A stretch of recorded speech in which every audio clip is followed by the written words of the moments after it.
The Berenstain Bears and Too Much Pressure. When cubs and their parents get a little too busy, their everyday lives get a little too dizzy.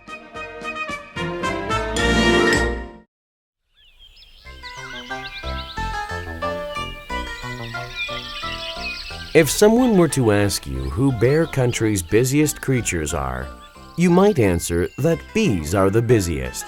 They gather nectar and pollen, make honey, guard the hive, and do all the other things that have earned them the title busy bees. Or you might answer that beavers are the busiest. They fell trees, make dams, and build lodges with secret underwater entrances. There's no question about it, beavers certainly are busy. But if you were to answer bees or beavers, you would be wrong, because the busiest creatures in Bear Country, lately, are none other than our friends the bear family. The bears haven't always been so busy. They used to do things that most families do.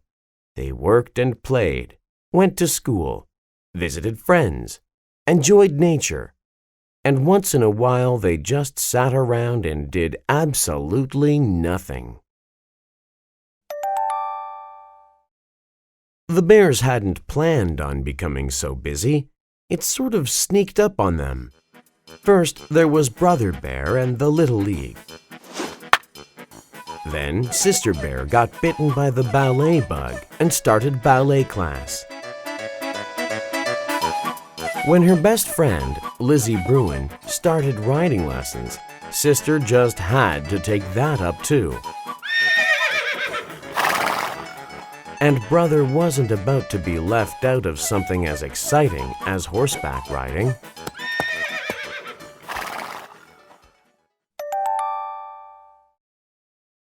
That's how it was with other activities. As soon as one of the cubs' friends signed up for something, Brother and Sister had to sign up too. Before anyone thought to say enough is enough, they were also signed up for swimming,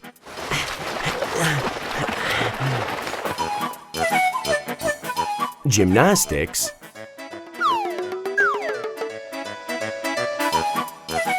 soccer. Soccer is how we get our kicks. Karate, art, I call it flower with drips. and computer club.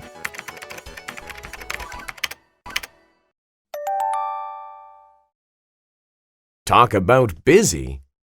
Mama or Papa Bear had to drive Brother and Sister to all those activities. Things got so complicated that Mama had to make a big schedule to keep things straight. Papa hung it on the wall. The schedule was especially difficult on Friday, and today was Friday.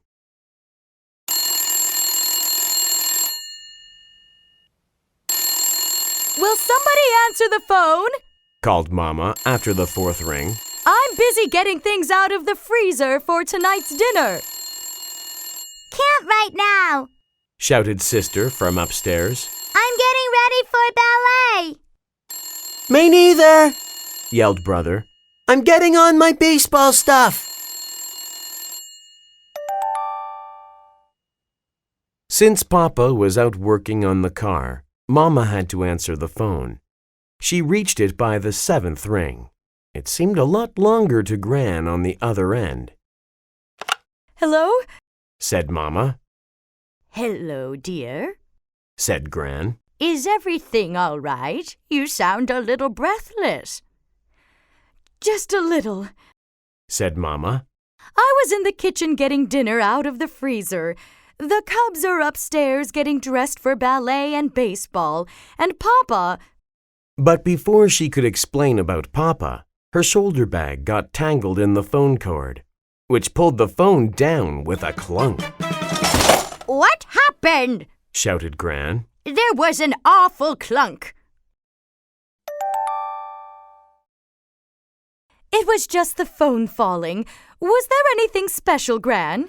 What Mama didn't explain was that when she stooped to pick up the phone, her hat fell off, and when she reached for it, she tripped over the cord and was now sitting in a tangled heap on the floor. I was just calling to invite you all to dinner sometime soon, said Gran. Love to, Gran, but we're just on our way out, so let me check our schedule and get back to you. Fine, Gran said after a pause. Well, goodbye. Mama! Said Sister. What are you doing sitting on the floor playing with the phone cord? Come on, we're going to be late. Drop me off first. Shouted Brother on the way to the car. No, me first. Cried Sister. No, me. Insisted Brother.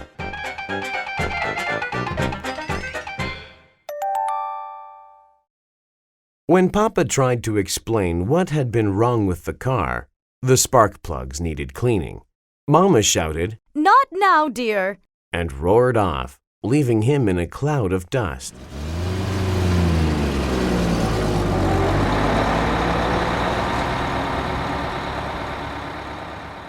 Well, Gran said as she hung up the phone. There certainly is a lot going on over at the treehouse. That's the way young folks are, Said Gramps. They like to get out and do things. Why, when I was a young feller... Doing is one thing. Said Gran. Overdoing, She added with a sigh. is something else again. If Papa could have heard Gran, he surely would have agreed. There was too much going on, too much coming and going, too much rushing about, too much pressure. The Bear family's schedule was becoming a nightmare. As it turned out, a whole series of nightmares. The Cubs had planned to watch some TV that evening, but they were so stiff and tired, Sister from ballet, Brother from baseball, that they went to bed early, fell asleep, and dreamed.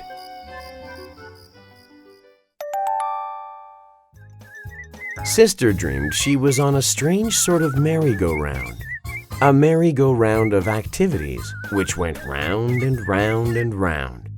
She wanted to get off, but no matter how hard she tried, she couldn't. Whoa! Whoa! Brother had a dream too. He dreamed he was caught up in an enormous whirlwind of baseballs, soccer balls, and computers.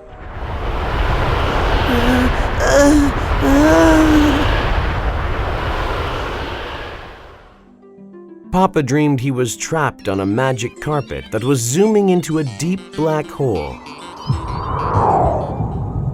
Only it wasn't a magic carpet. It was that awful schedule from the wall. Mama didn't have a nightmare. The reason was that she didn't fall asleep all night.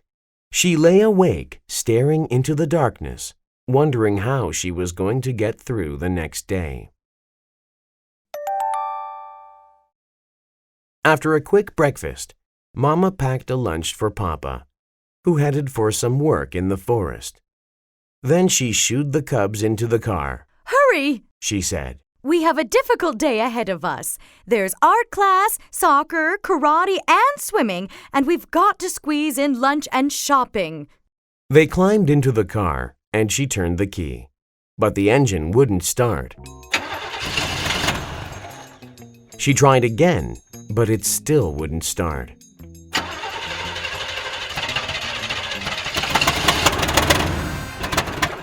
Please, Mama, shouted Brother.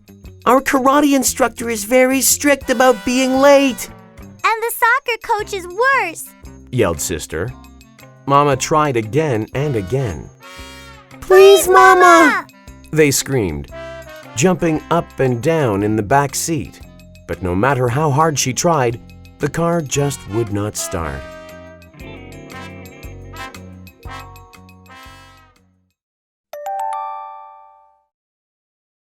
Then Mama did something the Cubs had never seen her do before. she started to cry. Big wet tears rolled down her cheeks. The cubs forgot karate and soccer and everything else except that their mama was crying.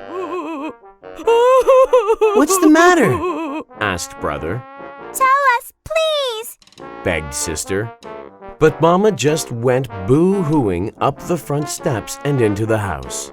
Go get Papa. Sister said to brother. I'll stay with Mama. Sister followed mama up to her room, where she fell on the bed sobbing. It was all sister could do to keep from crying herself.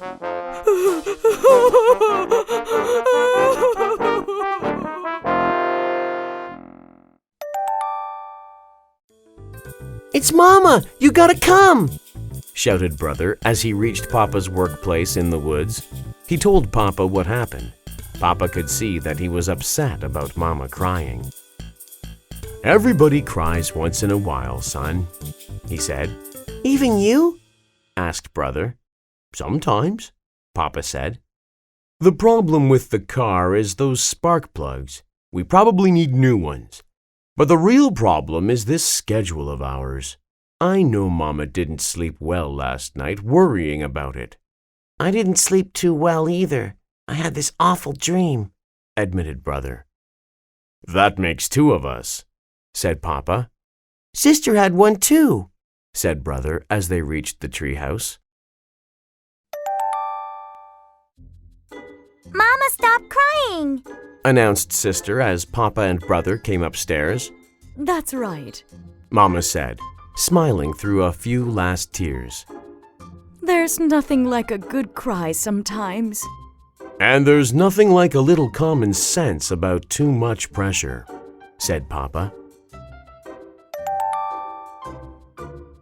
So the Bears had a family meeting right then and there.